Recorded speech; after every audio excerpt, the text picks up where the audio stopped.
Welcome to 20 Minutes of Clarity. Your go-to podcast where you can make better informed financial decisions. I'm your host, Jason Noble, and with me today is Andy, the man merchant, as we kick off this new series about mistakes that could be made that could be scary in this week of Halloween. I hope you're enjoying this radio face, the face for radio and the voice coming through. If you're watching this video, I'm sorry I scare you when I'm talking, but let's just get in to this is a timely conversation, the scary things that could come up and the emotions that could play into making investment decisions. And that in itself is a scary thing. So we're going to talk about the emotional role that financial advisors play when it comes to building out strategies and then an overall financial plan. Andy, Halloween, I always feel like is a fun time of the year. I'm not going to say it's a special time for my wife and I and the kids, but it's a fun time. We get together with other neighbors, friends of ours, and we walk and we can't find our kids for about 3 hours. And then they come back with way more candy than they could ever need or use. And we have a wonderful neighbor who is a dentist. And we bring the excess candy, which is quite a bit, to their doorstep in bags, and then they ship it out to those that are serving in the front lines. So it's a wonderful tradition that we've had. That's and cool. I always wanted to share that with the audience. There's people like that in your community. Check it out and take that excess candy. Andy, so emotional role. I mean, you're my emotional support buddy, right? Hey, we're each other's, right? I mean, that's the fun, right? I mean, we really like this series, and when we thought about this going into the planning and the timing, how it fell this week, it's like, well, how's emotional and financial advisory services and my partnership in that, my support network, how is that scary? How does that tie into this theme? Sorry, we're having fun, right? We got to change it up a little bit to keep you guys interested. But here's the thing, right? Making decisions that you're not fully clear on is scary as crap. Let's just call it what it is, right? I mean, if you're going to jump out of a plane and you're not educated on that, do you think it's scarier for someone who's going to jump out of a plane that's never done it, never been fully educated other than their quick testing? I've never jumped out of a plane, probably wouldn't, right? Versus someone that does it every single day. It's scary to have to make decisions, especially around decisions that you're maybe not fully comfortable with, that you're fully clear on. And so a lot of times we rely on someone else to bring that comfort to us, and therefore reducing that nervousness or that fear level a little bit. And that's why we started this series. We got some really good stuff of just things to avoid, but people are fearful of making mistakes. That's right, Jason? So they don't act. They don't know what to do about it. They rely on their advisor. In our case, we're talking our industry. They rely on their attorney or their CPA, but they still don't have the confidence. So we really wanted to kick this series off with how the advisors like us can play that emotional component, that support system that you and I rely on each other on a day-to-day basis when it comes to making financial planning decisions. So the path and the journey is less scary because why? Let's just go with it. It's more clear, right? Why do we call this clear picture? Is if you have a clear picture, you're less nervous, you're more proactive, you're more focused, you're more engaged, right? So let's just focus on that, and let's reduce the mistakes that you could encounter along the journey by just not knowing. Yeah, it's the fear of the unknown. It's the stress, the anxiety, especially during market volatility or even major life decisions. And it's important that we as advisors build a strong emotional connection where we create that space where it's for open conversation and discussions. Because we talk about very personal matters. We're talking about not just financial goals, right? But also your fears, your dreams, your concerns. There's times where people have said, I have never said that out loud to anyone else, and it felt good just to get it out, right? And this isn't a financial planning conversation. There's times where I know this is happening in your office because of our conversations, but couples are saying, I'm glad we're having this conversation. We never addressed it one-on-one. And we opened up the environment and the conversation so we could have that. It allows me to do my job better because I know my clients that much more, because I know those concerns, I know those fears. And so when I start seeing those concerns creep up because of the market volatility, I know who to call. I'm calling them before they pick up the phone. Yeah. But I also want to make sure we create a culture where we're a top 3 phone call that they make when something big goes on in their life. What I mean by that is, okay, I'm assuming they're going to call their spouse. Okay, so that's one of the top 3, right? Well, who's the second one? Maybe a dear friend, maybe, I don't know, just maybe their mom or dad, maybe, right? But can we be in the top 3? I don't want to be in the top 5. So think about that. A big life decision came up, and they're calling this office to say, hey, want to let you know, we just celebrating the birth of our granddaughter. It's our first granddaughter. We're so super excited. Wanted to let you know. You always told us you want to be a top 3 phone call. We called you. You're the 3rd one we called. All right. That's awesome. Let me ask you, would you want us to talk about how we should update your estate plan now because of this new addition to the family? Right. Mm-hmm. Yeah. And I want to know their name. I'm like, okay, what's your granddaughter's name? And this and that. And I tell my wife, Rachel, who does gifting in our office, and I'm like, all right, we got a granddaughter that came in. And so she starts sending me ideas about what to send out. And like, we send that out to the parents because the parents have a whole nother situation that's brand new. And when you're doing multi-generational planning, I'm not just working with my clients, but I'm also working with their next of kin and their children and the people that they care about. But if I'm not a top 3 phone call, I find out that they had their granddaughter and the granddaughter is like 3 years old. Yeah. Right? Yeah. Right. But if I have an emotional connection and we're having these conversations, we're a top 3 phone call, I can celebrate those fun things, but also being a top 3 phone call when a bad thing happens, like loss of a spouse. I unfortunately have to go through and hold my clients' hands. And I say unfortunately because it's a tough thing for everybody. It's emotional draining for me as well. But I see it as my responsibility and my obligation and opportunity, right, to hold my client's hand through this very tough situation. And if I'm doing that 6 to 7 times a year, which is quite a bit, but with the size of the practice that we have here in Charleston, that's pretty typical. My clients are doing this once in a lifetime, maybe twice, but once in a lifetime, right, with their spouse. And so I can help them going into, here are the things that you need to know. And let me handle this stuff for you, and I could do this stuff for you while you handle this other things for you, right? And making sure, like, I'm talking to their children about coming into town so that there's people there and there's activity in the house and it's just not quiet. But I also know the day it becomes quiet, for those who lost a loved one, you know what I'm talking about. It gets real quiet that one day, and that's when I give you a call and say, let's go out to lunch. Yeah. That's beyond being a financial advisor, but I also know that I need to provide them perspective and clarity, the bigger picture, when they're going through the tough times of life. Or just even the transitioning times of life, right? I mean, the tough times are the ones that everybody needs a hand, right? But, how many times are our clients are like ready to retire, and then the transition, again, sticking to our theme of things of soy, transitioning your job, for example, could be scary. Like, what am I going to do tomorrow, right? Having a child, not just a grandchild, like adding a new family member to the household, and how am I going to do this? Or what am I going to, like my household, right? When our plan with my wife and I was, when the babies were born, my wife was going to stay home and take care of them. It was scary for me to go out there and say, how am I going to do this as a single earner, right? To support my family and now my babies that are in the house, because we want to live this dream. Now, the reason I bring that story up, Jason, I think it's relevant, is that, it was nervous for me, but I didn't have anybody to talk to, right? We had our kids and we were in our 20s.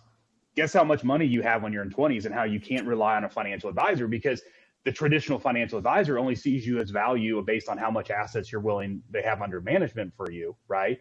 And so you don't have that person to talk to. You don't have that process to go through and that person to rely on that has the financial expertise to navigate that journey that you highlighted there, right? That's the importance of today, is that you have to think about the relationship with your advisor beyond the money. The reality is most advisors are not built to provide that level of service. They're all about the numbers. They're about the review. And again, I don't want this podcast and these series to be about bashing on the industry or something else. But the reality is that we're trying to help you make proactive decisions to avoid the costly mistakes that we see on a regular basis. And what you don't want to do is get to a point in your job. Let's get real. And then all of a sudden be like, I'm done.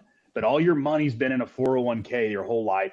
You don't have that outside advisor that knows you, that you have a relationship with. And now you're stuck being reactive. Walk into that office and say, here's my need. And they're like, great, when are you thinking to retire? They said, I did it yesterday. I couldn't stand my job. And now here you are charting this unknown path that's extremely scary with a new relationship that maybe you don't have trust with. That's not going to be there probably for you when your spouse is going through a tough time or another life event. And then here's my landing the plane on this comment is I tell my clients every day, I don't want to call you every day. Like I want to talk to you, but here, I have a really close relationship with the people that keep my cars safe, right? My mechanic partners and things, because my kids are on the road, they're doing stuff now, right? Fast forward. I want to make sure stuff's safe. But if my mechanic called me every day, I'm going to start getting worried, right? Hey, you know this, I mean, my car already tells me when all these things are wrong. You don't want the advisor calling you unless you have that relationship. But I call my mechanic all the time with questions, right? And this is an example. Clients need to ask and proactively call their advisor. And if that advisor is only open till 5, not willing to take your call at 8, because life doesn't run from 8 to 5 or from 8 to 3 if you're in the markets, right? Life is life. It goes on. And you need to be available. I know we're available. It does eat into our family time. But my clients, I know you're Jason, you're the same way. I look at my clients as family. Wealth is a very, very emotional, yes, part of their life, right? It made me think of a story where I got a call on a Saturday, and I was like, "This client doesn't call me on the weekends. Something's going on." And sure enough, her husband had a stroke, and she was in the hospital. She goes, "I can't find my medical director. I can't find this stuff." I said, "Don't worry about that. Let me get that out to you. I'll email it to you. You have it on your phone. You could show the doctors. You could print it out there at the hospital. Like, we'll get this done." And now she was out of town. What I mean by that is she doesn't live in Charleston. She is one of my clients that's in 32 states that I serve, right? So if it was in town, I would have dropped off the paperwork because that's just like, hey, honey, hey, Rachel, I got to run to the hospital for one of my clients so they have the medical directive. She wouldn't even bat an eye at that comment, right? Mm-hmm. But so I said, I'll email it. Okay. And I said, hey, by the way, make sure he has to stay active care for 3 nights. Who's your attending physician? Like, who's your doctor? I'll call the doctor, let him know the situation so you can stay with your husband. So I called the doctor. It was a Saturday. I went to voicemail as it should have, and I expected. But then I left a voicemail, and I gave the news about what was going on. So sure enough, she calls me. She goes, hey, it's only been two nights. They want to discharge him. And I said, listen, Medicare Part A only kicks in after 3 active nights of under active supervision.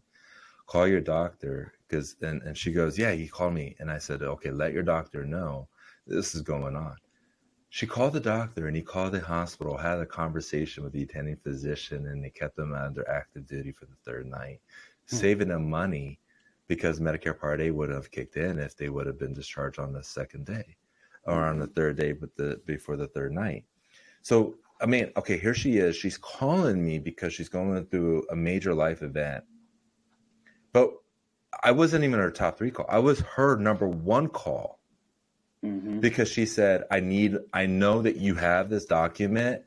She did not know about the 3-night rule for Medicare. And when she asked me, and when she was in the ambulance, what about the 3 nights? I said, don't worry about that right now, Blanche. Don't worry about it now. Okay. But just know we got to get your doctor involved if they try to discharge before 3 nights. That's all she needed to know. She didn't know why, but it's me having the emotional intelligence to go, let me give her the information that she needs to have instead of going into all the details and getting geeked out with it. As you know, I could get geeky with it, you know? So then this is, and so I'm, we're just talking about those life events, and we could then be that steady, calm voice on the other side of the phone or in the meeting. that they come in and it's like they leave with a dose of Pepto-Bismol. Their stomach isn't turned up as much, because we have a plan, we have an approach. We stress test the analysis. We go, what if the market pulls back this much? You won't go down that much because of the risk that we're taking, and just walking through that. Well, start with what you said there is we start with actually doing a risk analysis or doing an analysis, not a risk analysis, a life analysis, right? And the clear picture analysis that we run, it starts the whole process so that we are able to serve our clients beyond the numbers, right? And the mistake to avoid here on our theme, and I want you to kind of tie that in with us, Jason, right? The mistake to avoid in your journey here, the message to today is avoid picking or selecting that financial advisor who is just purely a risk and return manager, right? There are so many other elements out there that need to be supported. You need to make sure that you're picking your advisory team. That's another key underline if we're going to put this into a white paper, right? Is pick your team who's going to be there that have enough experience in all these factors. I mean, most advisors are not going to have the knowledge that you just dropped on everybody about having to help your client through the medical question of 3 nights, right? Pick your advisor who spends less time talking about risk and returns and past performance and more about goals, fears, past expectations, mindsets, things that matter, right? The numbers will be there. Investments are the easy part of our job. Navigating people through that dark time, navigating people through that uncertain time is where I get the most, joy out of what I do. Why I picked this industry is I wanted to help people achieve their life's ambition. Now I joined Prime afterward. That's our slogan, right? But it really ties into, we want to help them achieve that. And in order to help them achieve that is that we have to be there at all phases of their life, all emotional journeys. That's what we do. That's why we built Clear Picture Financial. If you haven't gone to the website, go to the website. There is tons of content that are going to help you better understand this. And better yet, anybody that's out there going, man, you know what? My advisor is kind of a risk and return. I've met them once a year. We go over the performance. If the markets are happy, I rehire them. Anytime the markets are down, I call them and him or her, and they just say, hey, markets are long term. Don't worry about it. They're not a hit dressing your emotional. You call them and your spouse has passed. They're like, okay, great. We'll get the beneficiary designation. They're not there when it matters. We do that, right? And we want to encourage that conversation. We want to have that conversation. We don't know if we're the right fit for those that are listening or viewing this today. If this is your first time, listen to us a few more times, then give us a call, right? But if you've listened to us, right, Jason, for a while, our passion, what we care. So I'm going into a commercial right now that just hit an emotional time. We want to help you avoid the mistakes you're making. We're talking directly to you right now. Don't chance your wealth based on a risk and return profile and a manager that's going to be there reactively. Find the Jason Noble of the world who's going to sit there and take that phone call and ensure that you're going to be able to go through a medical crisis or whatever it may be. So sorry, soap opera time. Do you see how scary that is, Andy? That's what we're talking about at the week of Halloween. And this is scary. Yeah. It's scary that there's still operators in this industry who are, give me your money, good luck with everything else, right? I'm going to manage to the return and risk, and that's about it. No, it's do you have a trusted advisor in your corner? Do you think about the top 3 phone call? Is that advisor in the top 3 phone call? If not, seek out what that could look like. I'm telling you, it will provide you more confidence into your plan. It will provide you more confidence into your financial journey, because you have that trusted partner in your corner helping you navigate. So being the week of Halloween, I hope everyone out there has a great Halloween. Thank you so much for tuning in to the scary episode. And tune in for future podcasts that in this series around financial mistakes that you want to avoid. A very scary theme coming up at you. Thank you so much. That was Andy the Man Merchant, also known as ATMs. I am Jason Noble, your go-to podcast for financial clarity. Thank you so much and have a good day.